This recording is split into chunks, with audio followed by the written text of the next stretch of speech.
नमस्कार, मैं हूं विजय विद्रोही। भारत और चीन के बीच फिर सीमा विवाद के कारण तनाव पैदा हो गया है। पिछले 60-70 सालों से लगातार ऐसा ही हो रहा है। इससे पहले 1975 में हुआ, उससे पहले 1967 में हुआ, उससे पहले 1962 की तो खैर लड़ाई भी हुई थी। बीच बीच में भी ये सब होता रहा। माना तो ये जाता है कि भारत और चीन की जो सेना है, जो पेट्रोलिंग करती है, तो साल में 400 बार झड़पें हो जाती हैं। अब बड़ा सवाल उठता है कि जब भारत और चीन इतने नज़दीक आ गए हैं, झूला झुलाया जा रहा है, दूसरी चीज़ें हो रही हैं, तो ऐसे में सीमा विवाद क्यों नहीं सुलझा लिया जाता। बड़ी बात यह है कि चीन भारत के साथ सीमा विवाद नहीं सुलझाना चाहता। या ध्यान रखिए, चीन की सीमा 14 देशों से लगती है, जिसमें रूस भी है, और 14 में से 12 देशों के साथ चीन ने बड़े शांति के साथ सीमा विवाद सुलझा लिया है। भारत और भूटान सिर्फ 2 देश रह गए हैं जिनके साथ चीन का सीमा विवाद बना हुआ है, और इस सीमा विवाद को चीन जानबूझकर नहीं सुलझाना चाहता। जानबूझकर क्यों नहीं सुलझाना चाहता, इसके बारे में आज हम आपको बात करेंगे।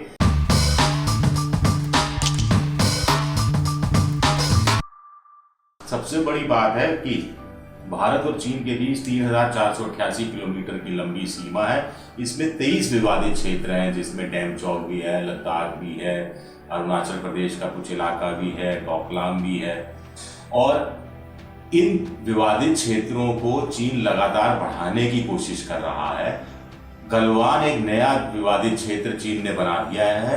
इससे पहले गलवान पर चीन ने कभी दावा नहीं किया था। पहली बार वो दावा कर रहा है, जानबूझकर कर रहा है, सोच समझ कर रहा है, एक रणनीति के तहत कर रहा है। इसे आप समझने की कोशिश कीजिए। चीन चाहता है कि जब भारत के साथ सीमा विवाद पर अंतिम सौदेबाजी होगी, तो जितने ज्यादा विवादित क्षेत्र होंगे उतना ज्यादा दावा चीन ज्यादा करेगा और उतनी ज्यादा जमीन अपने पक्ष में करने की कोशिश करेगा। लिहाजा वो सीमा विवाद एक सुलझाना नहीं चाहता, और सीमा विवाद सुलझाने से पहले वो भारत में विवादित क्षेत्रों की संख्या और ज्यादा बढ़ा देना चाहता है। चीन सीमा विवाद इसलिए भी नहीं सुलझाना चाहता क्योंकि वो आंतरिक समस्याएं जब आती हैं तो सीमा विवाद को रक्षा कवच के रूप में लेता है। 1962 में भी माओ की अलोकप्रिय नीतियों के कारण चीन में उनका भारी विरोध शुरू हुआ था।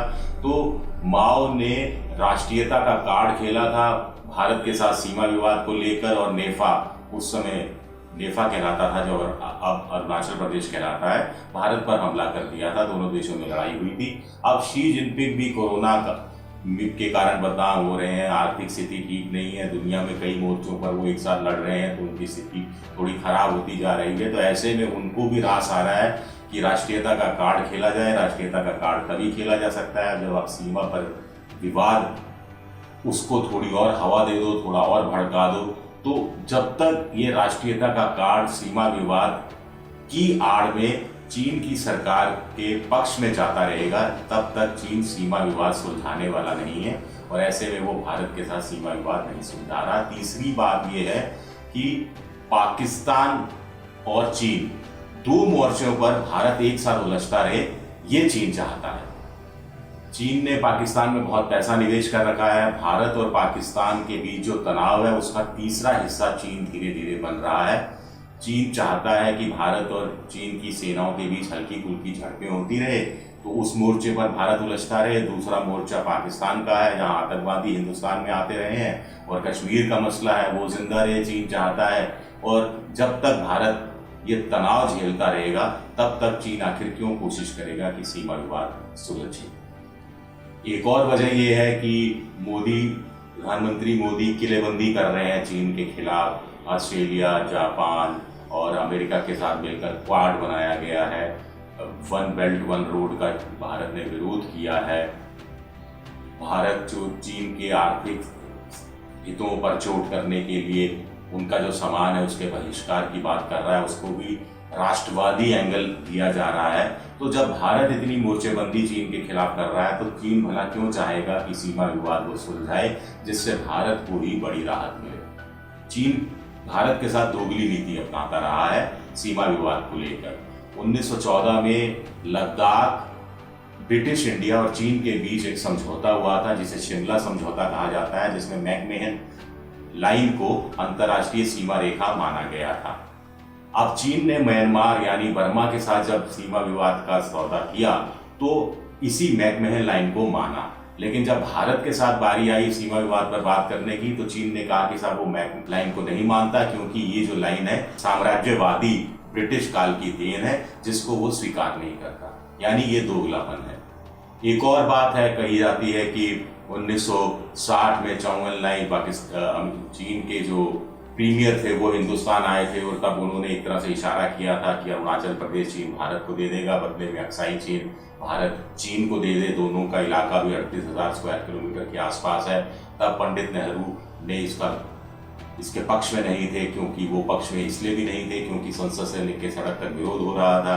कुछ लोग कह रहे हैं कि अगर पंडित नेहरू उस समय मान जाते तो चीन के साथ समझौता हो सकता था, लेकिन वो समय काल परिस्थितियों के हिसाब से चीज़ें हैं, इसमें अलग विवाद का विषय है कि उस समय के जो रक्षा मंत्री थे और विदेश मंत्री थे, माफ़ कीजिएगा, जो विदेश मंत्री थे वो ज़्यादा हावी थे, वो रोड़ा ज़्यादा बन रहे थे। एक और बात है कि चीन सीमा विवाद इसलिए भी नहीं कंट्रोल है, जो भारत और चीन के बीच डिफैक्टो बॉर्डर है उसको वो डिमार्केशन नहीं करना चाहता। भारत चाहता है कि डिमार्केशन हो जाए, यानी सीमांकन हो जाए, निर्धारण हो जाए, परिभाषित हो जाए, चीज़ें साफ हो जाए। चीन चाहता है कि स्थिति भ्रम की बनी रहे। जब भ्रम की चीज़ें बनी रहेंगी तो वो इधर उधर आता रहेगा, इस इलाके को उस इलाके को, जैसे अभी गलवान को विवादित बता दिया, कल को किसी और इलाके को भी विवादित बता देगा, और ऐसा वो तब तक करता रहेगा जब तक भारत के साथ वो एक निर्णायक स्थिति में नहीं आ जाता। और उसको चीन को नहीं लगता जब तक कि भारत के साथ जब सीमा विवाद सुलझाने की बारी आएगी तो ये चीज़ें उसके पक्ष में जा सकती हैं, इसलिए भी चीन सीमा विवाद सुलझाना नहीं चाहता और इस तरह की हरकतें वो लगातार कर रहा है।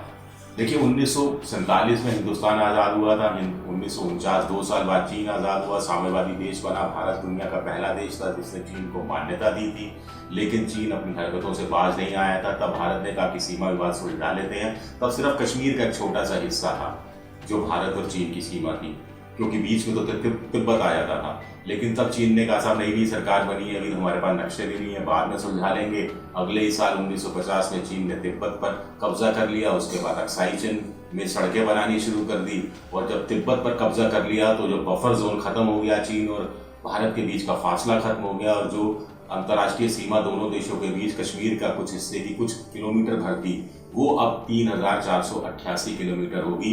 यानी कश्मीर चीन को भी अपना सीमा विवाद को बढ़ाने के और मौके मिल गए। सबसे बड़ी बात अंत में कि 14 देशों के साथ भौगोलिक सीमा चीन की मिलती है, जिसमें से 12 के साथ वो विवाद सुलझा चुका है, जो हम आपको बता चुके, भारत के साथ सुलझाया नहीं है।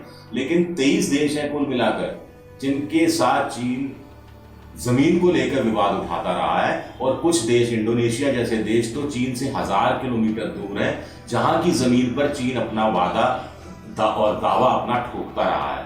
तो जब चीन 1000 किलोमीटर दूर वाले देशों के साथ इस तरह की का बर्ताव कर रहा है, तो ऐसे में वो भारत को क्यों चैन की सांस लेने देगा, भारत के साथ वो क्यों आर्थिक सीमा विवाद पर समझौता करना चाहेगा, ये एक बड़ी बात है। अब भारत को इसका कोई तोड़ निकालना होगा।